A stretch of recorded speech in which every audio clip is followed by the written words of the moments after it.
Hi, dear friends and subscribers of Cricket Happening Show. This is your host Ram here, welcoming you to another edition of Cricket Happenings. And today, mainly what I'm going to do is I'm going to preview the second test, which is going to start at the Mecca of English cricket, the Lord's Cricket Ground. And as you know, Sri Lanka are smarting from their defeat now, a sensational victory for England there. They're just smarting from their defeat at the hands of the Englishmen in the first test, which probably would have never happened if probably the Sri Lankan batsmen would have shown more application. Well, their coach Stuart Law has already mentioned now it's for Sri Lanka to really show it out into the open what they are capable of after their batting style, which even though they had world-class batsmen in the team, still Sri Lanka failed to actually save the match there. Now, looking at the preview as far as tomorrow's match is concerned, what is going to be very important? One is something which is going to happen. For me, I would say that I am told that tomorrow we are going to see in the annals of Test cricket, in Test history, that's what has been mentioned, saying that there are going to be, uh, there has never been a Test match where anyone as tall as Stephen Finn, who might make his mark tomorrow, and Chris Tremlett, and also Stuart Broad. There have not been any taller, like you have three tall bowlers who would be bowling, and I'm told that this has never happened in Test cricket. But well, I disagree with that because I've been following cricket over a number of years, and I know there was a battering pace ram from the West Indies, which consisted of Andy Roberts, Michael Holding, Joel Garner, Colin Croft. There was Wayne Daniel too. So I'm sure there was a time, West Indies predominantly are very, very tall. So at that time in the 1980s or probably in the 70s, I would say, they had such players who were absolutely tall. So, but I'm told that this is going to be the first time in the annals of Test history that you're going to find three tall bowlers bowling at you. And what is the most interesting part of it? The England think tank has really thought about it, and James Anderson is still not available, and even then England actually won the match, so that is a great tribute to them. And over and above that, if you have Chris Tremlett, who is in some good form, he's showing. The bounce was the one which really worried the Sri Lankan batsman and nipped the wickets, and also the pace. So Chris Tremlett would definitely be raring to go, and then you're supported by Stuart Broad who chipped in, and Stephen Finn is also a very tall guy. He's more than 6 feet, and well, if he's also going to get the same bounce, definitely he will be getting the same bounce as Chris Tremlett.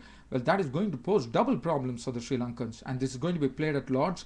There would be something in for the bowlers for sure, and if there's going to be some swinging conditions, that too. As you know, Stephen Finn has done well against Bangladesh, and he's a very good bowler. So it is going to be a real contest, according to me. Sri Lankans are the ones who have to really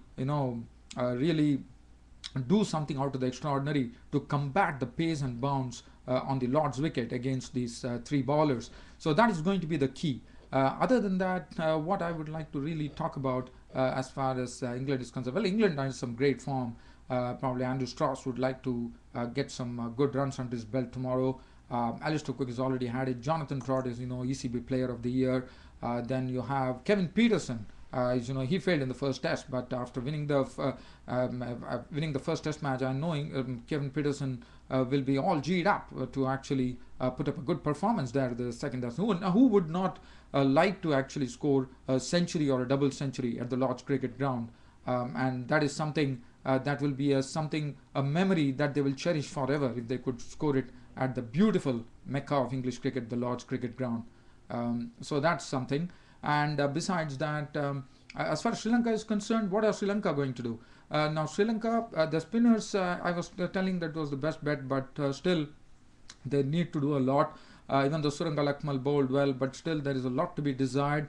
I think the Sri Lankan bowling is not really enough to penetrate into the English batsmen and pick up the 10 wickets probably. So that is something that Sri Lanka have to work out. Now, whether they will bring Suraj Ranadive, right arm off spinner, that would be the right decision to make. But Suraj Ranadive has been very impressive, and I won't be surprised if Suraj Ranadive tomorrow gets into the team. As far as batting is concerned, well, batting has been good. Tilakadni Dilshan and Taranga Pradhanathan have got good knocks.